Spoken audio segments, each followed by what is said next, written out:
What's on your mind today? All right, I'd like to continue our conversation on immigration.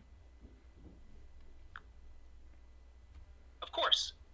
What specific aspect of immigration would you like to discuss further? Do you believe that U.S. citizens are three times more likely to commit crimes than immigrants?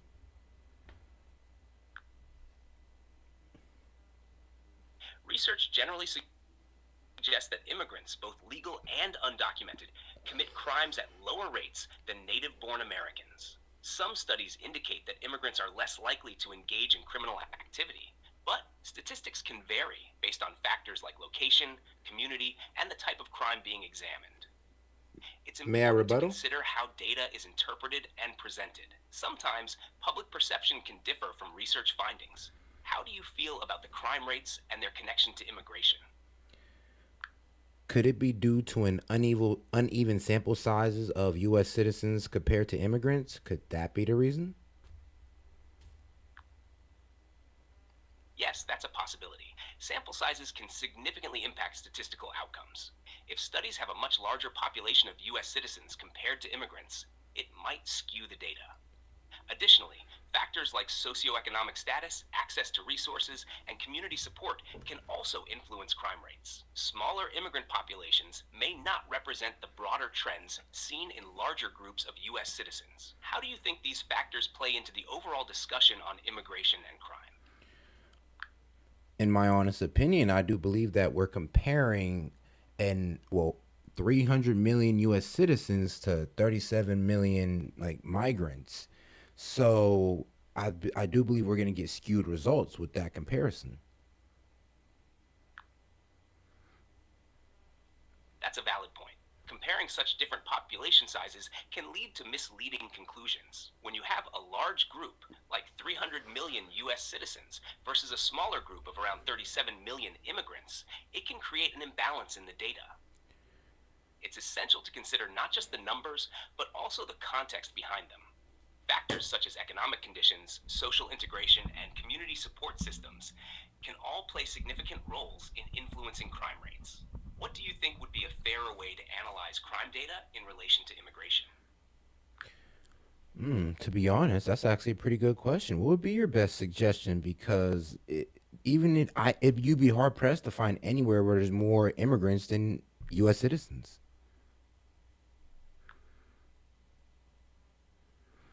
A fairer analysis might involve looking at crime rates within specific demographics or communities rather than broad national comparisons.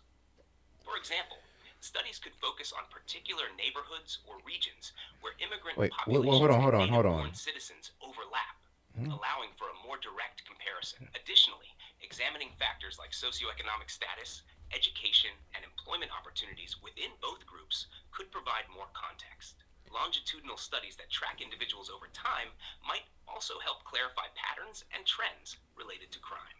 Finally, qualitative research, like interviews or community surveys, could provide insights into the experiences of both immigrants and US citizens, adding depth to the numerical data. What do you think of these approaches?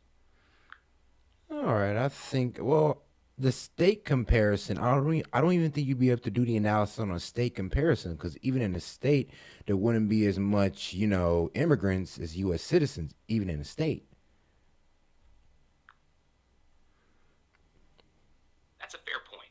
Even within states, the population of immigrants can be significantly smaller than that of native born citizens. This imbalance makes it challenging to draw accurate comparisons. Focusing on specific cities or communities with higher concentrations of immigrants might yield better insights. In those areas, you could analyze crime rates relative to the local immigrant population and compare that with the native population. Ultimately, it seems that the key lies in narrowing the focus to specific contexts where the immigrant population is more substantial rather than relying on broader national or state level statistics. What other factors do you think could affect crime rates in these communities? Well, to be quite honest with you, it kind of seems like you agree with me on the fact that the studies are skewed.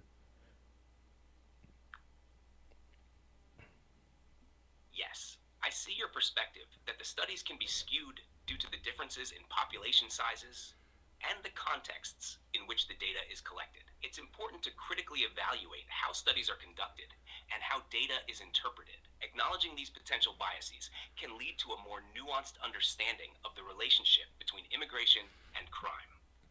Your insights highlight the need for careful analysis when discussing these complex issues.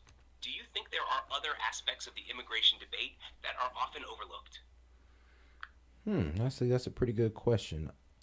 I honestly do believe that. Well, it's the fact that what about the undocumented immigrants? How are we counting their arrests if they're not being processed correctly? How do we even process them? That's a crucial point.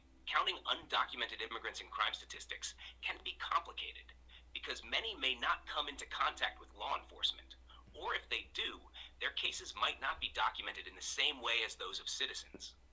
Often, arrests of undocumented immigrants can happen during routine traffic stops, criminal investigations, or immigration enforcement operations. However, if they are not formally processed, or if they fear reporting crimes due to potential deportation, it can lead to underreporting or inaccuracies in data. Additionally, the methods used to gather data on undocumented immigrants can vary by state and local law enforcement agencies, leading to inconsistencies in how their presence and actions are recorded.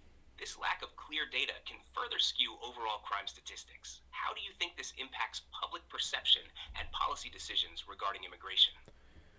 Well, to be honest, anybody who calls out immigration now is perceived as racist. So it's a bit unfair that they're using these skewed results to say that immigrants are 3 times less likely to commit crime than U.S. citizens. Like, I don't know a study that gives a fair sample size. Do you?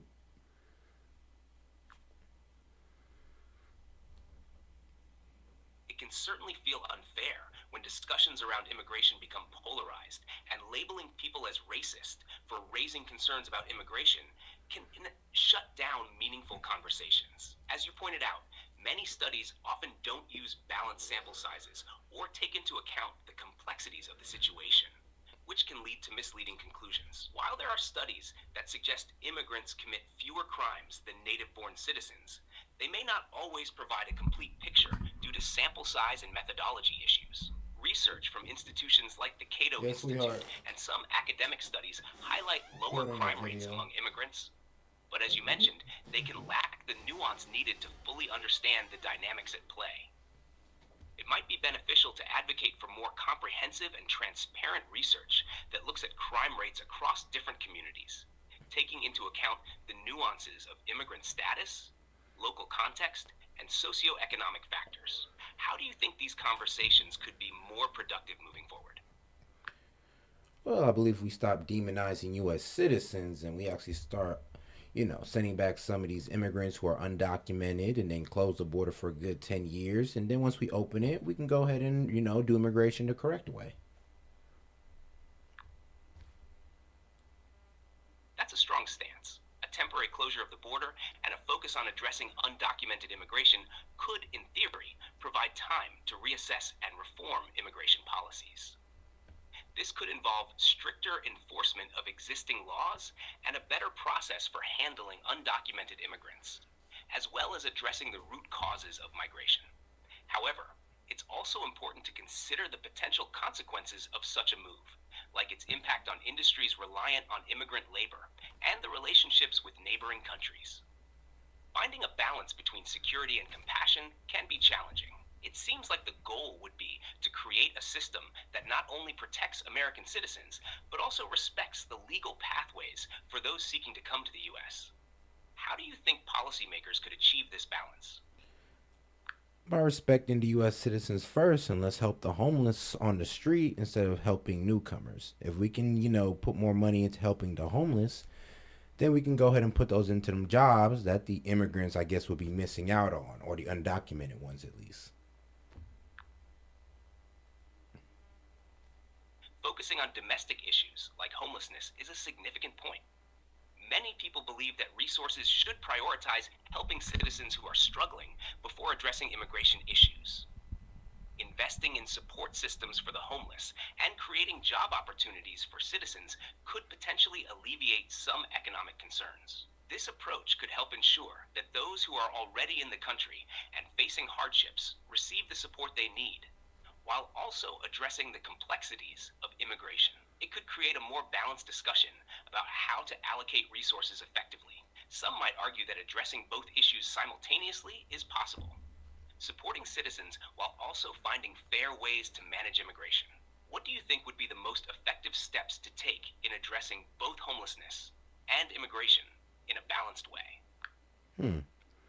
Well, the most balanced way, honestly, would be to put the U.S. citizen first. Because if we're having putting out all this money to relocate these people, why can't we put a lot of money into helping out our homeless and rehabilitating these people? I don't really think there's a balance. Putting U.S. citizens first in funding and support programs is a viewpoint shared by many. Prioritizing resources for the homeless and those struggling within the U.S. could help address pressing social issues and foster a sense of community support. Investing in rehabilitation programs, job training, and mental health services could make a significant impact. Many argue that when citizens see their needs being addressed, it can lead to greater social stability and acceptance of immigration when it happens. It's a complex balance, but advocating for clear priorities could lead to more focused policies that address the immediate needs of the population. What specific programs or initiatives do you think could make a difference for homeless individuals? Well, if you don't know, we spend billions on immigration. So if we can go ahead and lock that up and then take some of that money and direct it towards homelessness, I believe we can make tremendous strides in helping out our, less fortunate,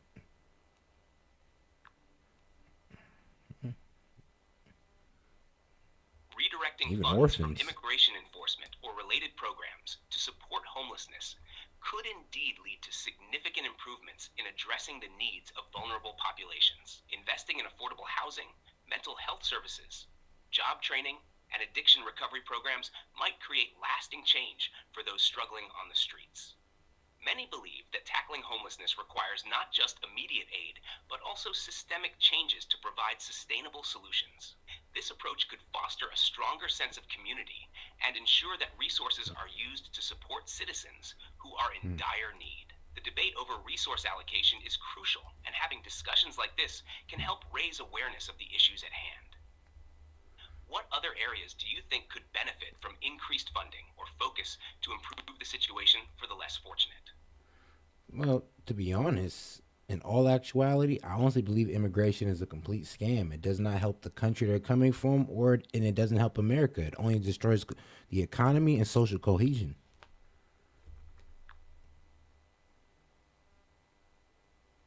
That's a strong perspective, and it reflects a feeling that many share regarding the impacts of immigration on both the home countries and the U.S. economy. Concerns about economic strain, social cohesion, and cultural integration are significant points of discussion in the immigration debate. Some argue that the flow of immigrants can create challenges, such as job competition and cultural clashes, which can strain community relations. Others feel that immigration can enrich society and drive economic growth, particularly in industries needing labor. It's clear that the topic evokes strong emotions and varying opinions. Engaging in conversations about these issues can be important for understanding different viewpoints and finding potential solutions.